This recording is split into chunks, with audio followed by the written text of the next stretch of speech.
Welcome to a Depth Dive.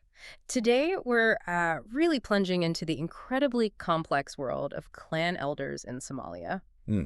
It's a topic that honestly sits right at the heart of everything happening there. It shapes daily life, in villages, but also all the way up to national politics. And their role is often, well, deeply contradictory, isn't it? Okay. Sometimes they're seen as these anchors of stability, of tradition, Right. but then other times they seem like major obstacles to progress, to national unity. It's a system just woven so deeply in the fabric of Somali society. Understanding it is absolutely key. Okay, so for this deep dive, we're pulling from quite a stack of recent analyses, research papers, reports, trying to get multiple perspectives on this. Good, because you need that. Yeah.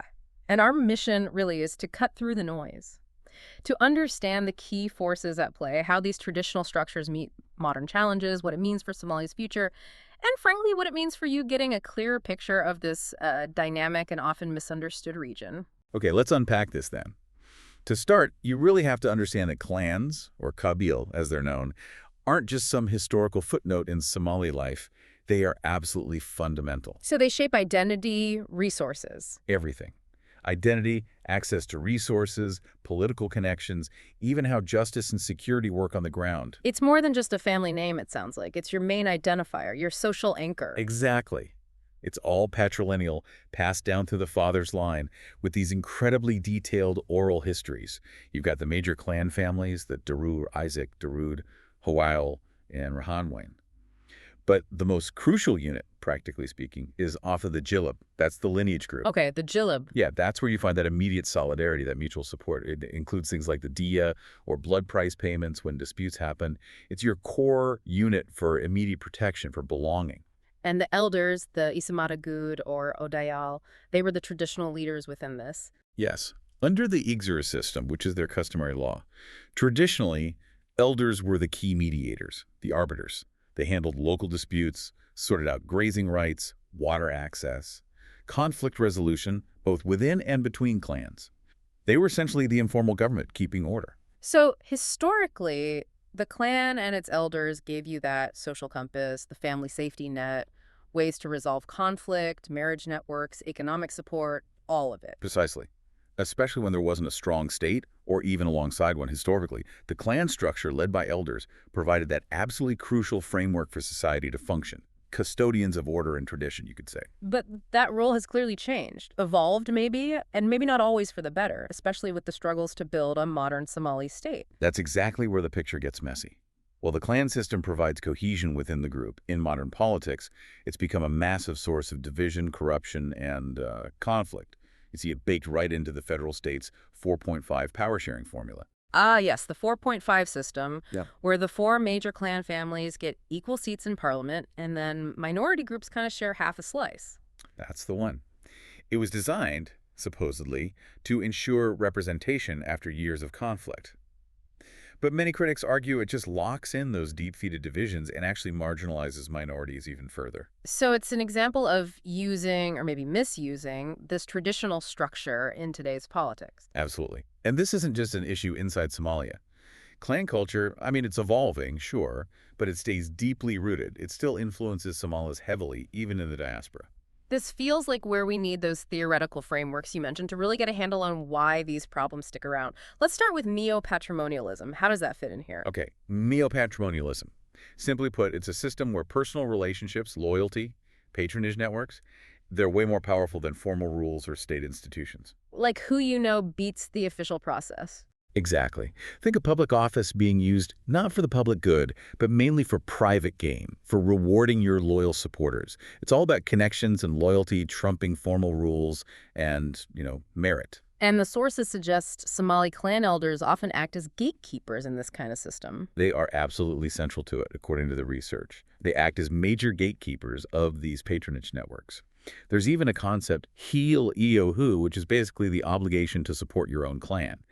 That feeds right into this dynamic. So loyalty to the clan and, by extension, its elders becomes the key to getting resources, jobs, opportunities. Yes, elders distribute favors, positions, resources, And that perpetuates dependency and reinforces their own power. And this often comes at the expense of the state, like undermining formal institutions. Definitely. They actively undermine formal institutions because their real power lies in the informal, the personal, the clan connections, not in the state's rulebook. Like in elections. We'll get more into that, I assume. Precisely. Their involvement in things like, vote buying or hand-picking representatives, it directly corrupts any formal democratic process. No. That's classic neo-patrimonialism, informal networks overriding the formal rules. Wow. And the 4.5 formula itself, by basing power on clan affiliation instead of a shared civic identity, it kind of institutionalizes this whole dynamic right at the heart of the state. This is really key to understanding why building functional, accountable state institutions is just so incredibly difficult in Somalia. Okay, so neo-patrimonialism explains the sort of mechanics of corruption and patronage. What about social identity theory? How does that help? Right, social identity theory. This helps us understand how people prioritize loyalty to their social group here.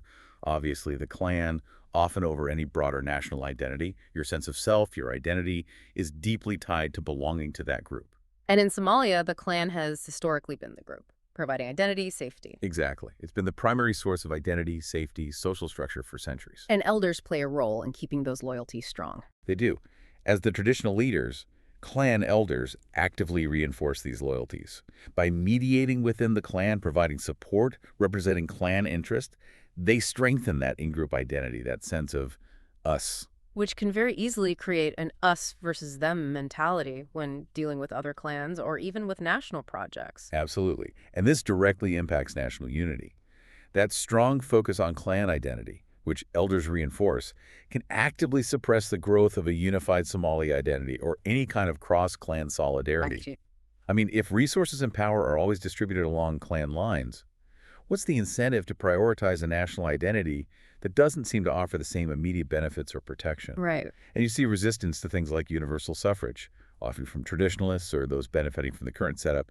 It shows how strong clan loyalties can block efforts to build a more inclusive civic identity, one based on being a citizen of Somalia. It sounds like the system itself, or at least how it works now, almost creates incentives against national unity. In many ways, yes. Which brings us nicely to the political economy of conflict framework.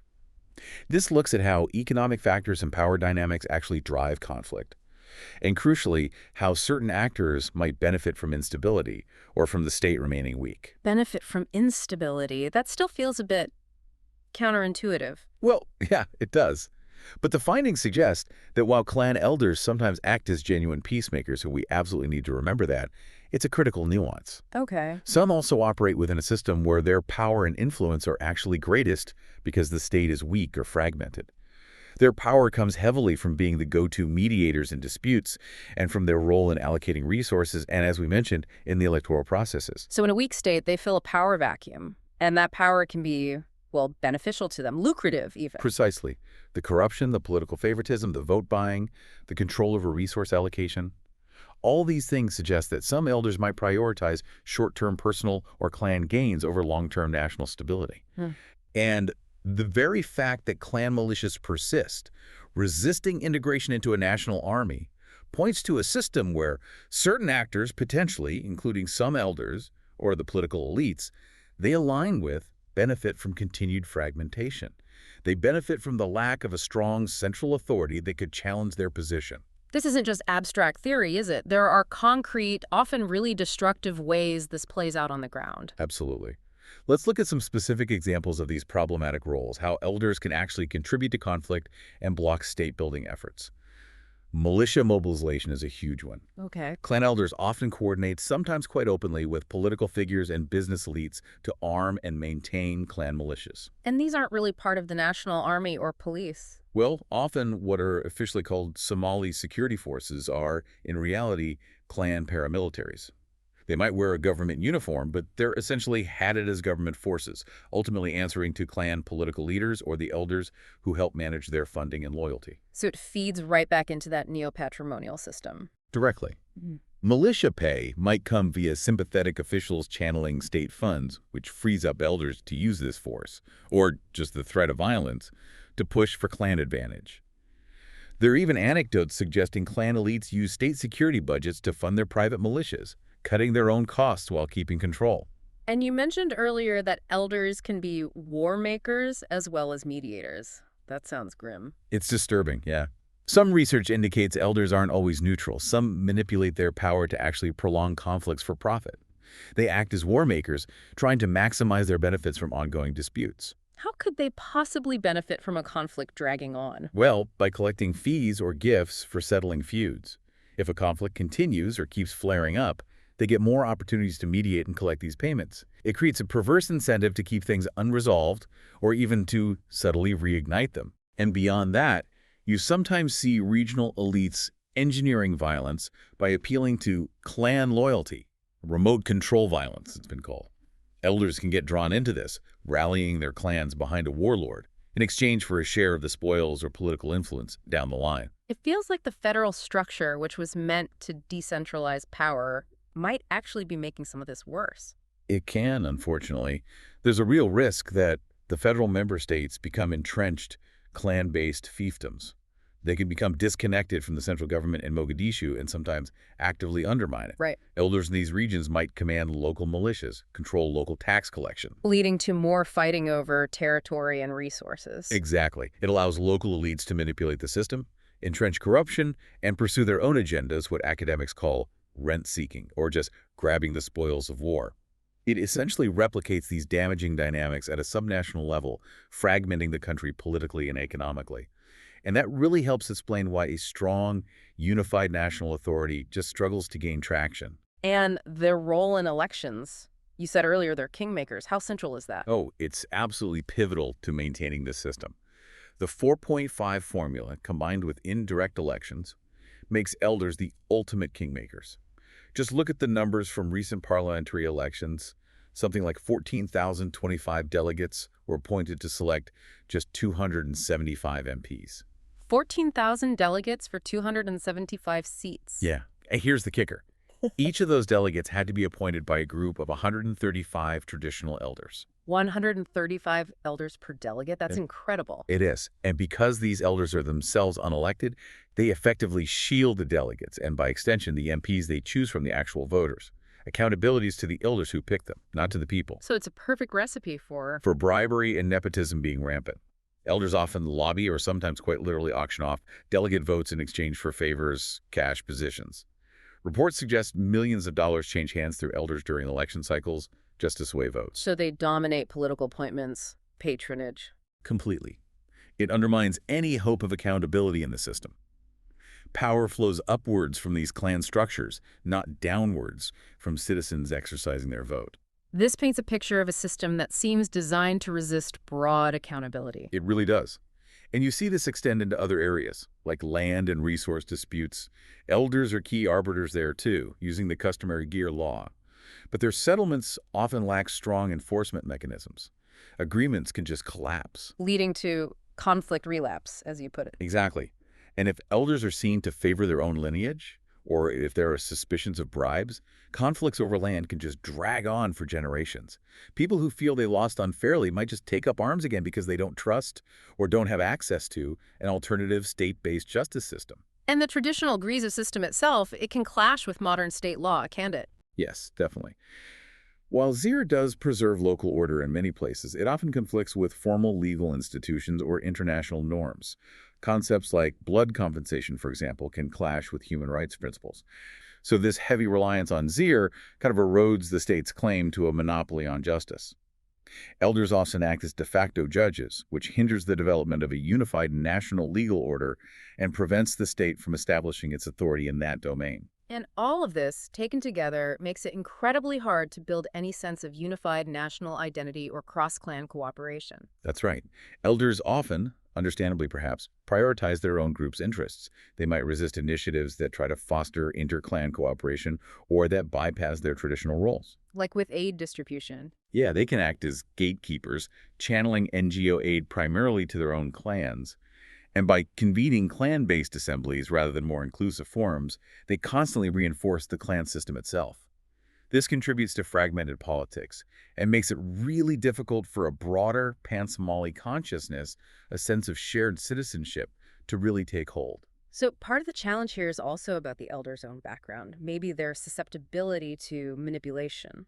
The sources certainly point to that as a significant vulnerability. Hmm. Look, many elders are deeply respected for their wisdom, their life experience, but they might lack formal education in areas like modern governance, constitutional law, international human rights standards. And that knowledge gap makes them vulnerable. It can make them susceptible to manipulation by more educated elites, politicians, business people, even foreign advisors who understand how modern political and economic systems work and who can perhaps twist things to suit their own agendas. How exactly does that manipulation happen? What does it look like? Well, they might entice elders with cash, maybe promise aid projects for their specific community, offer resources, all in exchange for political support. They often frame issues deliberately through a tribal lens, making it seem like a gain for this clan or a loss for that one. Using clan loyalty against national interest. Essentially, yes. Hmm. There are anecdotal reports of elders being enlisted to endorse things like unconstitutional term extensions for leaders. Why? Because an elder's endorsement gives it a stamp of grassroots legitimacy, even if the move itself is damaging to the country's democratic development. It's a way for political elites to bypass formal checks and balances by leveraging that traditional authority. And that gatekeeper role you mentioned, it ties into external aid too, and maybe even prolonging instability. It absolutely does. You see this starkly in places like camps for internally displaced people, IDP camps. Gatekeepers, often figures appointed by or connected to elders, control access to shelter. They negotiate with humanitarian agencies. And they can divert aid. Reports suggest they can divert aid before it reaches the intended beneficiaries. This creates a really perverse dynamic where instability might even be incentivized, because conflict leads to more displacement, which means more aid flowing into the area, which these gatekeepers can then capture and control. Wow. It also makes elders useful points of contact for foreign actors, governments, agencies reinforcing the elders' power in exchange for facilitating access or distributing resources, often with very little accountability. And actual foreign powers have actively exploited these divisions. Oh, yes. Regional powers like Ethiopia, Kenya, and also Gulf states have a long history of playing Somalia's clans off against each other. They often use elders as proxies or tools in a wider geopolitical great game. And not just states, right? Didn't al-Shabaab also engage with elders? Yes, al-Shabaab has also proven quite adept at engaging with and sometimes coercing elders to gain influence or compliance in areas they control. It just demonstrates the vulnerability of this system to manipulation by various actors who want to influence local dynamics for their own ends. Okay, so we've painted a pretty challenging picture here. We've really focused on the destructive aspects, the corruption, the militias, how they can obstruct state building and unity. But the sources aren't completely one-sided on this, are they? Are elders always a negative force? No, and it's absolutely critical to have that balanced view. The sources do provide that counterpoint. Many traditionalists and some academic analyses argue that elders aren't inherently malign. They are, to some extent, products of decades of war and state failure. Right, when the state collapsed back in 91. Exactly. When the Siad Barre regime collapsed, it was often clan elders who stepped into the vacuum. They preserved social order, they mediated disputes, they basically provided the only form of governance in many areas. Weren't there some famous peace conferences led by elders? Yes, absolutely. The Barama conferences in 1993 and 1997 are widely credited with laying the groundwork for Somaliland's relative peace and stability. Elders convene those meetings. Somaliland often gets held up as a different case. It does. And even today, in many rural districts across Somalia, elders resolve things like property disputes quite swiftly and cheaply, using gizr. Surveys actually indicate that a majority of Somalis, maybe around 70%, see these traditional dispute resolution methods as fair and accessible, especially when you compare them to the formal courts, which are often seen as corrupt or dysfunctional. So they still serve a really vital function, especially where the state is weak or totally absent, providing a form of local justice and order that people trust to some extent. Precisely. The House of Elders in Somaliland, the Gurti, is often cited as a positive example. It's seen as having maintained peace and achieved legislative consensus in ways that formal bodies in the South have really struggled to replicate. And even the Garo conferences, which helped establish the roadmap for the current federal state, involve regional leaders and elders heavily. They can be vital intermediaries in conflicts, able to reach communities and secure buy-in in ways official bodies sometimes just can't. And can they work constructively with the state or civil society? Yes, there are examples of that too. Elders mediating blood price settlements to prevent cycles of revenge killings, or helping integrate former fighters back into communities by brokering local agreements for their return. Okay. These successes show their potential, especially when they ally with civil society groups or when they work to support the fragile state structures, acting more like a bridge than a barrier. So maybe the really problematic aspects we discussed earlier are more about Somalia's specific, very difficult context, total state collapse, foreign interventions, the intense politicization of clan, rather than some inherent flaw in the institution of elders itself. That's certainly a perspective some sources offer. If you look comparatively, elders in other pastoralist societies sometimes play a more consistently unifying role. It seems Somalia's unique history, that prolonged state absence, the interventions, the way clan identity got weaponized in politics, has really exacerbated the negative divisive potential of the elders' role in the modern era. Which is why some people look at hybrid approaches trying to integrate customary systems with formal ones, maybe like the model in Somaliland as having potential. Harness the good, mitigate the bad. Okay, so pulling this all together, it's a complex duality, isn't it? Elders have been involved in both peace and patronage. They provided stability when the state vanished, but they also risk fragmenting the country through rigid clan-based politics and corruption. Exactly. The duality is stark and it's deeply challenging. So the question isn't really about, abolishing elders. That's probably impractical, maybe even undesirable, given their traditional legitimacy. It's more about reforming and integrating their role into a modern constitutional framework. And the sources point towards specific ways to do that. Yes, a key proposal that comes up repeatedly is moving towards direct national elections universal suffrage. One person, one vote. The proposed 2025 reforms, trying to move away from this indirect elder-dominated system, are a direct response to all these problems we've discussed. The idea being to dilute the elders' power by empowering individual voters, make institutions accountable to citizens, not just clan networks. Precisely. It's about critically engaging with elders, leveraging their local legitimacy for things like mediation, where it works, but at the same time, breaking their monopoly on political power and selection processes. That seems like the core challenge. It is. For Somalia to genuinely overcome its divisions and build a functional, unified state, it somehow needs to find a way to subordinate those incredibly powerful clan loyalties and the patronage systems built around them to a constitutional order, an order based on citizenship and national identity, not just lineage. This has been a really fascinating, though definitely challenging look at such a core dynamic in Somalia. Understanding the role of clan elders in all its complexity, it feels essential to grasping the country's past, present, and its future.